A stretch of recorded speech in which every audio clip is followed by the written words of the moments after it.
Madame, Monsieur, bonsoir, merci d'être au rendez-vous de ce Pacifique Sud qui désormais retrouve sa place sur notre grille de programme tous les 2 mois. Ce soir, je vous propose de vous emmener à Mururoa, au cœur du site d'expérimentation français, un site, vous le savez, aujourd'hui en plein démantèlement. Pour mémoire, le 28 janvier dernier, le chef de l'État annonçait l'arrêt définitif des essais nucléaires. Quelques semaines plus tard, une mission de scientifiques indépendants entamait ses travaux dans l'objectif de dresser un bilan radiologique du site. Achevée depuis quelque temps, cette mission a fait place désormais aux bulldozers et aux concasseurs.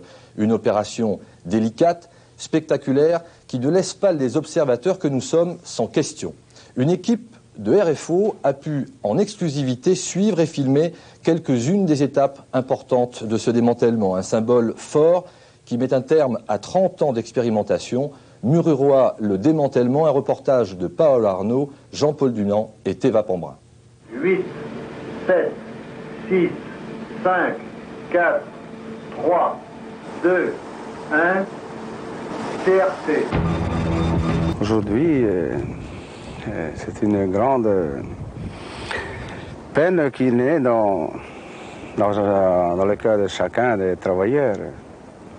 Il y en a qui ont bâti des logements et aujourd'hui ils regardent, ils ont vu tous les bâtiments enlevés. C'est sûr que ça leur fait quelque chose au cœur. J'ai dit une fois que j'étais sans état d'âme.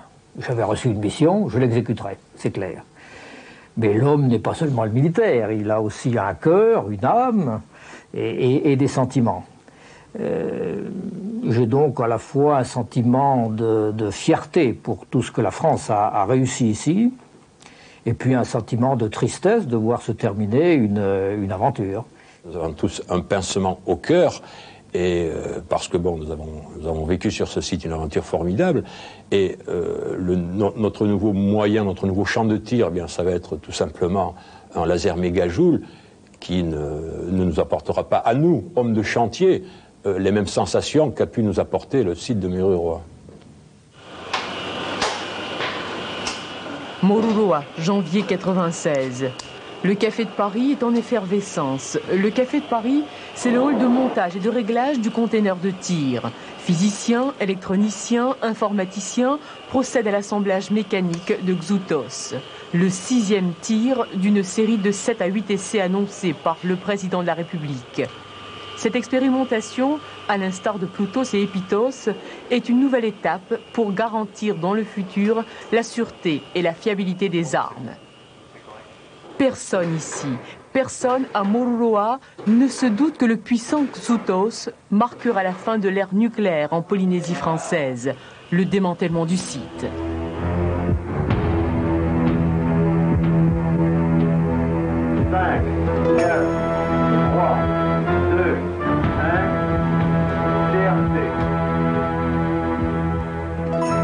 Nous sommes là à l'endroit où était située la salle de commande de tir des expériences. Et toutes les expériences qui ont eu lieu au centre d'expérimentation du Pacifique, que ce soit des expériences à l'atmosphère ou des expériences souterraines, ont toutes été télécommandées de cette salle.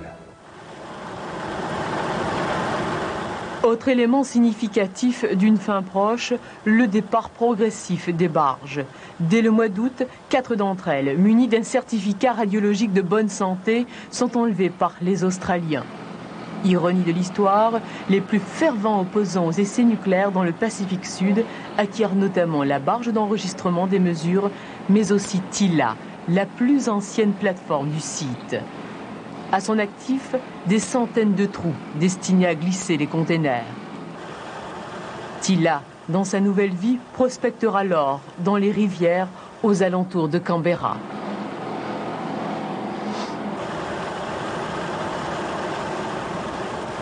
Très bien, alors le but de la réunion d'aujourd'hui, comme vous le savez, est de poursuivre l'organisation des sessions des matériels dont nous n'aurons plus l'usage sur Mururoa.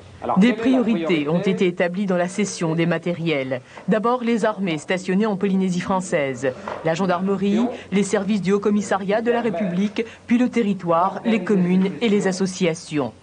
La réflexion engagée sur une éventuelle reconversion du site s'est heurtée à un chiffre, 2 milliards de francs pacifiques, le coût de maintenance, d'entretien et de vie courante, une dépense obligatoire avant de réaliser sur place quelque activité que ce soit. Lorsque les gens ont connu le coût de fonctionnement, d'entretien de ces installations, encore une fois, sur des atolls extrêmement éloignés de tout et très isolés, tous les projets ont été abandonnés les uns après les autres, car non rentables économiquement. Je crois que maintenant tout le monde est d'accord là-dessus et que la seule solution était donc de démanteler, car il n'était pas question pour la France de laisser les installations, après son départ d'ici, départ physique, de laisser les installations se dégrader sur les atolls. Vous le savez ici, la corrosion est extrêmement brutale, rapide, et des installations qui ne sont pas entretenues, au bout d'un an, 2 maximum, sont dans un état tout à fait lamentable. Il était donc hors de question que la France laisse des installations. Vous savez très bien que les gens qui ne voulaient pas forcément du bien dans le domaine nucléaire en profiteraient pour dire, ben voilà, l'état dans lequel la France a laissé Mururoa, c'est un état tout à fait lamentable. Donc pour éviter cela, il est préférable de démolir ce qui ne peut pas être transféré ou cédé. À la fin de l'été 98, le site de Mururoa n'existera plus. Le démantèlement du commissariat à l'énergie atomique est quasi terminé. Les appareils les plus sophistiqués de mesure, de soutien, les systèmes de surveillance ont été rapatriés en métropole. Et depuis plusieurs mois, les installations industrielles, les bureaux, les logements disparaissent du paysage. Un travail de longue haleine. En période de tir, les moyens du CEA et du CEP confondus répondaient aux besoins de 2000 personnes.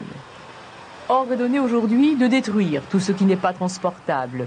On ne discute pas, même si au fond de soi on regrette cet énorme gâchis. Mais la raison l'impose.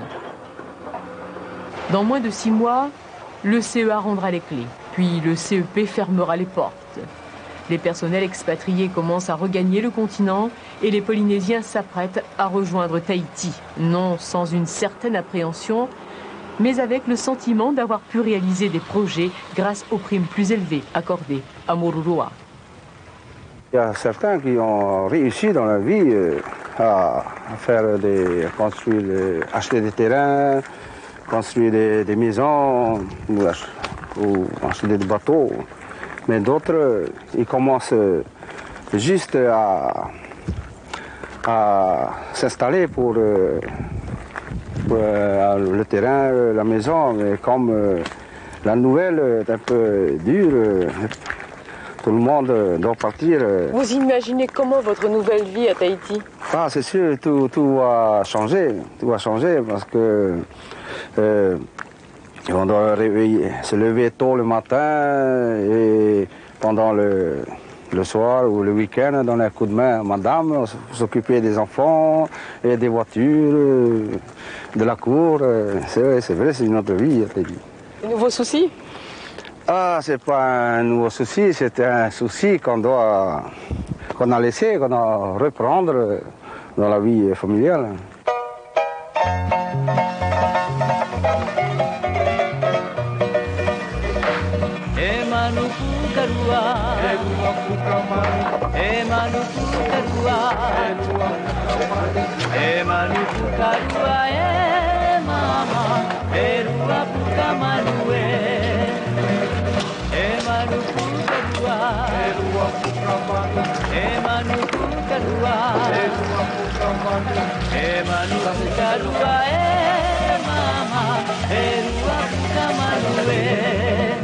Acabou, bom, bom, agora com pão de terra. Acabou, bom, bom, agora com pão de terra.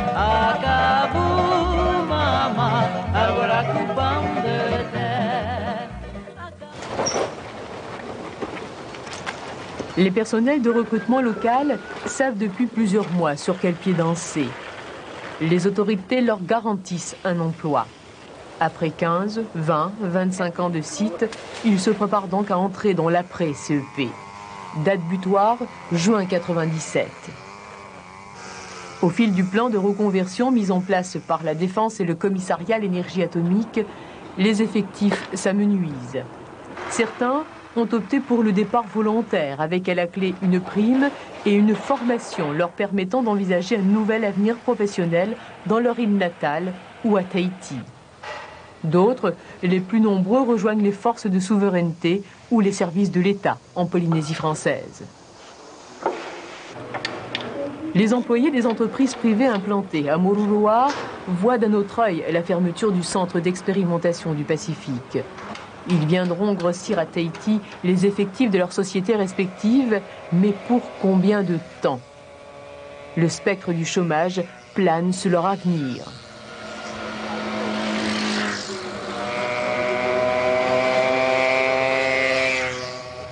Certains patrons ont pris leurs responsabilités et prospectent de nouveaux marchés en Polynésie, en Nouvelle-Calédonie et dans les petits États du Pacifique. Le temps béni du CEP s'achève. C'est vrai que nous étions à chaque fois mis en concurrence, parce que lorsque nous avions le marché, les militaires ont toujours cette réputation de payer régulièrement si les travaux sont faits correctement, on n'a pas d'ennui de règlement. Et côté trésorerie pour les sociétés, c'était royal de travailler pour le CEP. La poule aux œufs d'or ne cassera qu'en 98. Les entreprises sous contrat à Moruroa continueront à gérer à leur niveau le quotidien d'un village très développé situé à 1200 km de Tahiti. Réparation d'engins lourds, maintenance d'appareils divers, révision de moteurs, travaux de carrosserie. Le volume d'activité devrait grossir au fil des mois tant les travaux de destruction sont conséquents.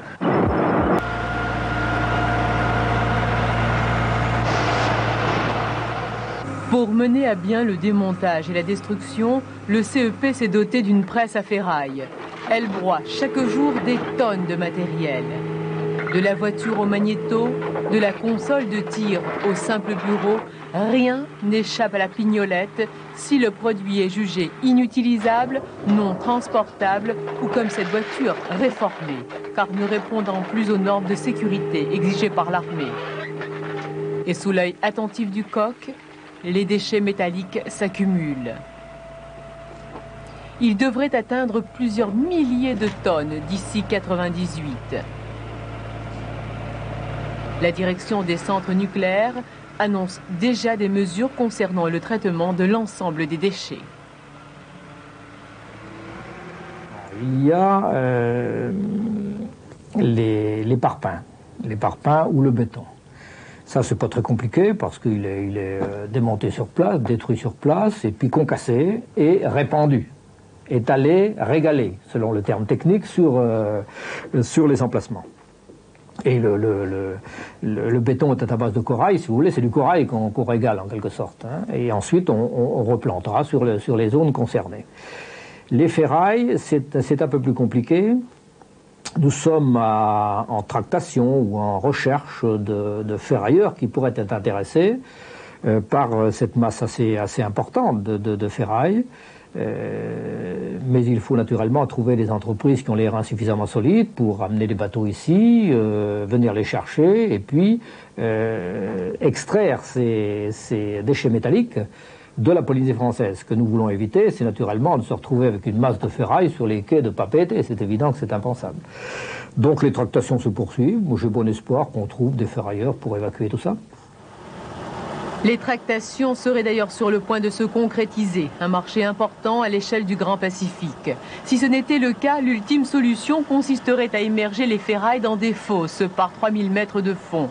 Pour ce qui concerne les bois non réutilisables, ils seront brûlés. Quant aux déchets de béton et parpaing, ils gisent désormais dans ces bassins rectangulaires, ces piscines creusées dans le platier.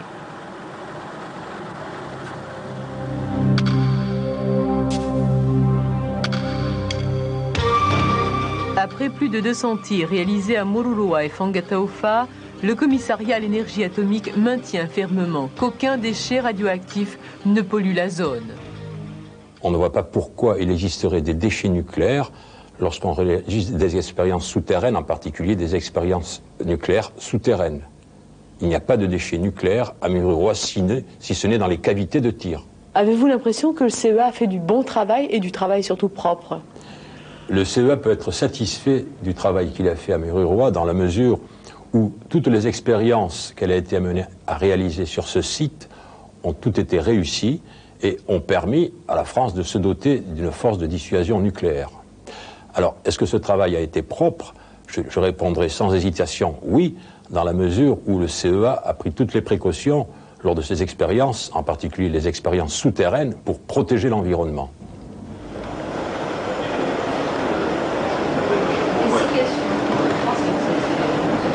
Au-delà de 98, la surveillance des sites continuera d'être assurée par le SMSRB, un service regroupant les organismes chargés de la sûreté radiologique et du contrôle biologique.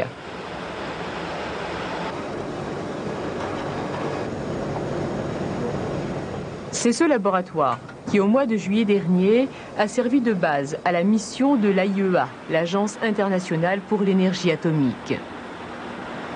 Une mission indépendante, telle que souhaitée par l'opinion internationale, et qui publiera dans 18 mois un rapport sur l'état radiologique du site, ainsi que des recommandations pour maintenir la surveillance dans les années à venir. Le gouvernement français s'est engagé à les suivre.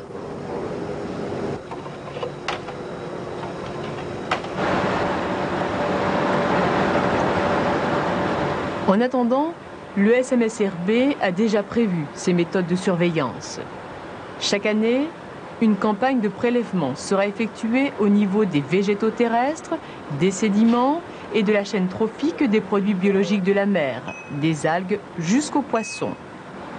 Le SMSRB s'appuiera non plus sur le célèbre Marara, mais sur les moyens de la Marine nationale.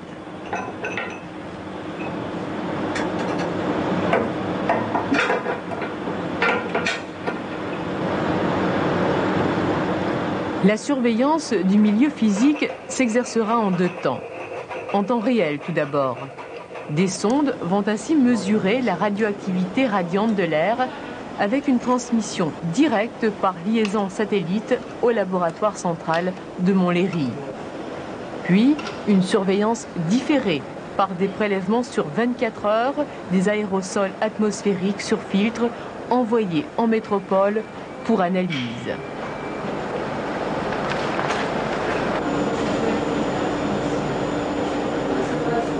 Un contrôle en quelque sorte à 20 000 km, tout à fait efficace selon les spécialistes grâce à la technologie moderne.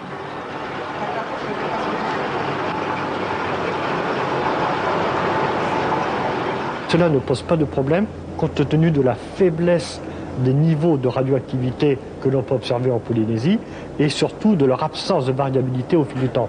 La grande expérience que nous avons acquise depuis ces 20 dernières années nous montre que la radioactivité ne bouge plus.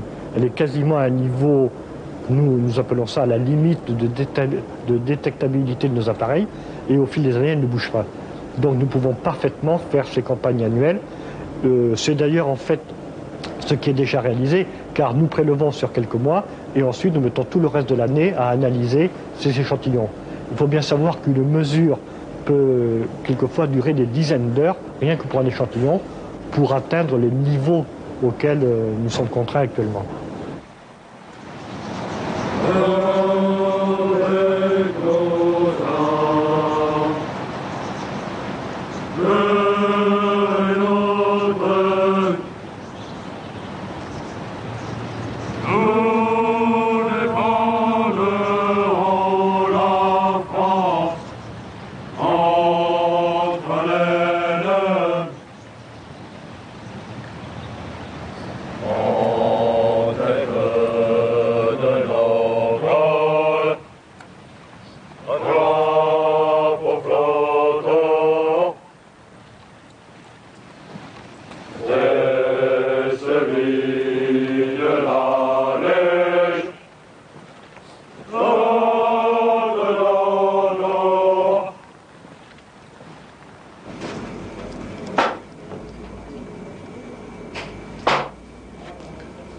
Brigadier chef Simonet, 15 ans, 6 mois de service, 8 ans de grade, nouvellement affecté au 5e RI aux ordres colonel. Bon, Simonet, je te souhaite la bienvenue au 5e RE. Je te remets l'insigne du 5, régiment du Tonkin, qui se prépare, et je te l'ai dit, à recevoir une nouvelle mission, c'est-à-dire s'installer à Haut pour l'été 97. Le 5e régiment étranger joue et jouera encore un rôle actif en Polynésie française.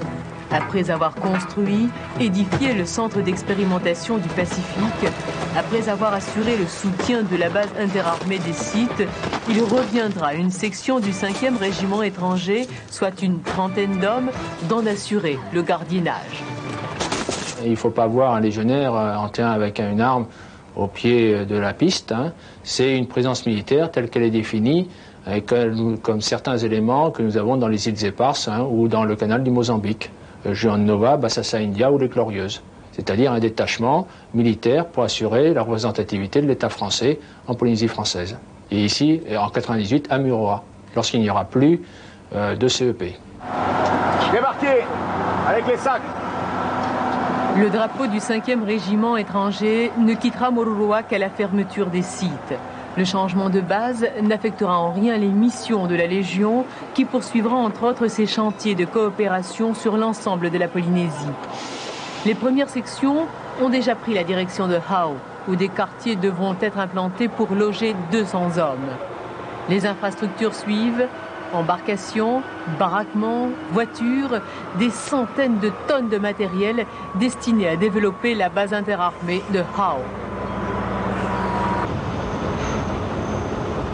À la fin de l'été 98, sonnera le grand départ. Un soulagement pour certains de voir se terminer une période jugée indigne pour la Polynésie. Un souvenir pour plus de 100 000 travailleurs passés sur les sites.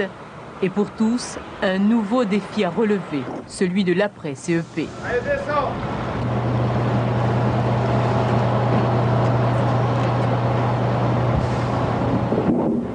Pas manichéen, je ne dis pas c'est un bien, c'est un mal, je fais un constat simplement.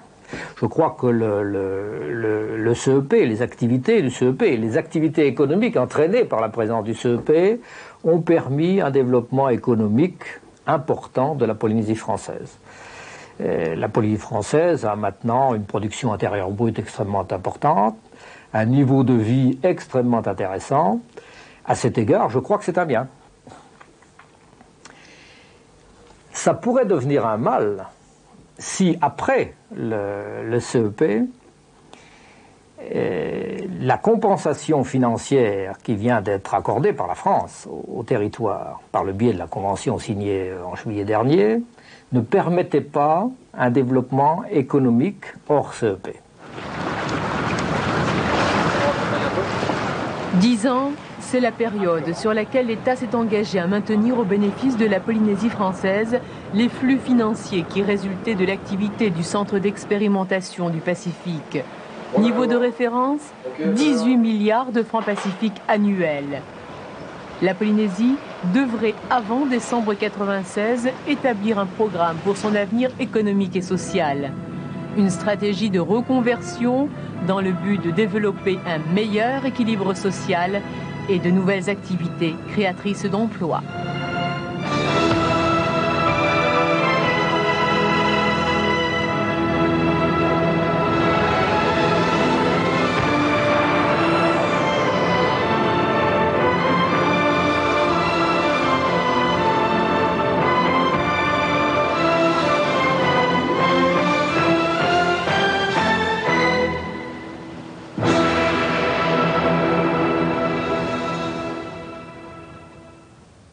C'est la fin de ce magazine, merci de nous avoir suivis. Vous retrouverez Pacifique Sud le 9 décembre prochain à 20h sur le Canal 1 avec un spécial Calédonie. Excellente soirée à toutes et à tous.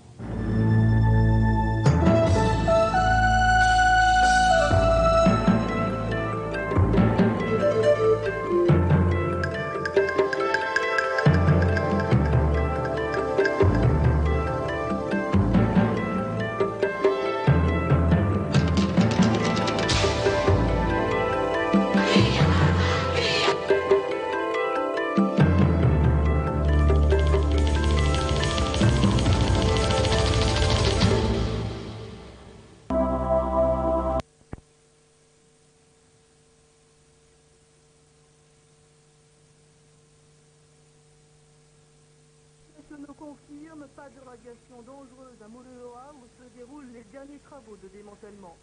Signature d'une convention entre le territoire et l'Institut Gustave Roussy de Villejuif pour soigner les Polynésiens atteints d'un cancer. Ouverture d'une agence pour faciliter la création d'entreprises en Polynésie. Dans cette édition, un exemple de démarrage réussi. Le journal est présenté par Lorenzo Marama. Madame, Monsieur, bonsoir. Après 30 années de nucléaire en Polynésie, pas de risque aujourd'hui ni demain à Moruroa. C'est ce qui ressort du rapport de la commission de l'AIEA, l'Agence internationale de l'énergie atomique. Paulo Arnaud et Jean-Paul Dunon. Les atolls de Moruroa et Fangataufa observés à la loupe par l'AIEA, l'Agence internationale de l'énergie atomique. Une mission sur 2 ans pour faire le point sur la situation radiologique des 2 atolls qui ont pendant 30 ans servi de champ d'expérimentation nucléaire à la France. 193 expérimentations au total et des conclusions rassurantes pour les populations. Fondamentalement, nos résultats ont montré qu'il n'existe aucun risque radiologique significatif pour ces 2 atolls ou les zones avoisinantes, dans la mesure où les doses reçues par les populations seraient extrêmement faibles. Aussi, nous ne prévoyons aucun effet sur la santé résultant de la situation actuelle ou de la situation future sur les atolls de Moruroa et Fangataufa. L'étude menée par l'AIEA a mobilisé 33 experts et 18 laboratoires de 12 pays. Tout type de recherches ont été effectuées pour évaluer les conditions radiologiques actuelles et futures. De nombreux pays ont participé au financement de cette étude, la France y compris à hauteur de 2 millions de dollars US. Une goutte d'eau dans le budget de l'AIEA. Cette étude n'est pas la première que nous ayons menée. Nous en avons effectué une aux îles Marshall et aussi une au Kazakhstan. Les résultats ici sont bons et c'est une bonne nouvelle. Mais les résultats des études sur les essais nucléaires ne sont pas toujours bons. Aux îles Marshall, par exemple, les personnes ne peuvent pas rentrer vivre à Bikini. Et les résultats des études au Kazakhstan étaient encore pires. Les doses au Kazakhstan sont très élevées sur les lieux des explosions et les gens ne peuvent pas retourner habiter dans cette zone. Ici, les résultats sont bons, c'est une bonne nouvelle pour les personnes vivant en Polynésie française. L'AIEA précise encore que les doses de rayonnement et les modes d'exposition attendus n'auront aucun effet sur les groupes de population du biotope. Dernier point, l'AIEA estime qu'aucune mesure de surveillance radiologique n'est nécessaire à Moruroa et Fangataufa, que ce soit aujourd'hui ou demain. Précisément, où en est-on dans le démantèlement de Moruroa? Rentré hier soir du site, Paulo Arnaud et Jean-Paul Dunon font le point. Moruroa, l'atoll du grand secret, perd chaque jour de son mystère. Aujourd'hui, Moruroa n'est plus qu'un vaste chantier sur la faim. Tout a disparu, même l'aérogare qui a accueilli pendant 30 ans des milliers de voyageurs. Civils, militaires, ils ne sont plus que 200 sur l'atoll. Depuis le 31 mai, les entreprises ont terminé leurs travaux et maintenant il ne reste plus que de la mise en condition du matériel qu'on va réexpédier et en métropole et en Polynésie sur Papeete. Pour faciliter les travaux de démolition, les derniers habitants de l'atoll ont été logés dans une barge hôtel. Construite en 70, elle a abrité des ouvriers de plateformes pétrolières ou encore des réfugiés yougoslaves. La surveillance de Bibi Progress, c'est son nom, est assurée par les marins-pompiers de Marseille. Pour assurer la sécurité de la barge hôtel, ils ont fait appel à des professionnels de lutte contre l'incendie à bord d'un navire parce qu'ils ont considéré que l'hôtel flottant était assimilé à un bateau. Bibi Progress à Moruroa, c'est la dernière bouée à laquelle s'accrochent les irréductibles de l'atoll.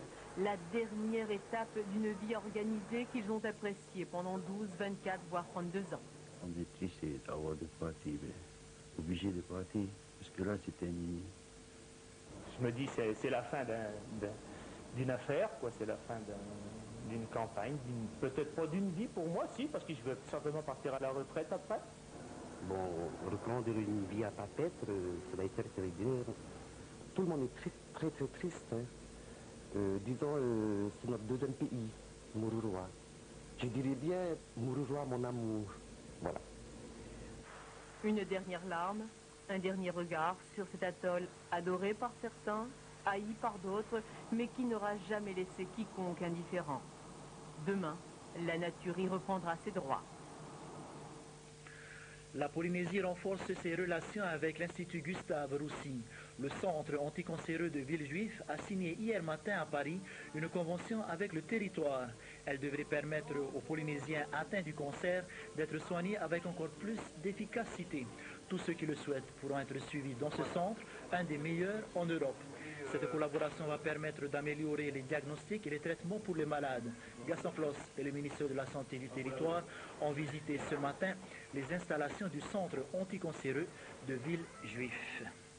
Bientôt, la Polynésie pourra bénéficier de la télémédecine qui permettra peut-être de réduire le nombre d'évacuations sanitaires. Cette année, 140 malades polynésiens ont été soignés à l'IGR. Pour beaucoup de ces patients, l'arrivée en métropole n'est pas toujours facile. Reportage Valérie Hurtel, Jean-Philippe Eckett. Au début, c'était une boule sur le sein. J'ai pensé que c'était pas grave, ce truc-là. Mais comme ils m'ont dit que j'ai 10% de chance ici à Paris, alors j'ai décidé de venir. Depuis un mois, Tefa Fana a choisi d'être soignée à Paris. Une ablation du sein et 6 mois de chimiothérapie n'ont pas suffi à guérir son cancer, un cancer décelé sans doute un peu tard. Elle commence maintenant une radiothérapie qui lui redonne espoir. On fait un peu de couture. Tefa Fana a laissé ses 3 enfants à Tahiti, mais son mari est venu avec elle. Il a pris à sa charge son voyage et ses frais de séjour. Beaucoup de familles n'ont pas les moyens d'accompagner les malades, alors au foyer du Rosier Rouge, on se serre les coudes entre Polynésiens et on attend l'heure du retour. Je me dis que je vais m'en sortir, je me sentirai mieux et je rentrerai auprès de mes enfants et de ma mère. Pour éviter les séparations trop longues et les voyages inutiles, les médecins de l'Institut Gustave Roussy utiliseront bientôt la télémédecine. Une technique de transmission d'images par ordinateur qui en est encore à ses balbutiements. Elle permettra aux malades polynésiens d'être suivis chez eux par les plus grands spécialistes. La télémédecine consiste à envoyer des images radiologiques accompagnées par un dossier médical et à obtenir un avis à distance. Alors, dans quel cas se sert-on de télémédecine? On s'en sert surtout pour conforter un diagnostic et pour préparer un éventuel transfert vers un autre site. Alors, par exemple, ça pourrait être effectivement de la Polynésie vers l'Institut Gustave Roussy. Les premières expériences de télémédecine avec Tahiti auront lieu avant la fin de l'année. Elles éviteront peut-être des transferts inutiles de malades vers Paris.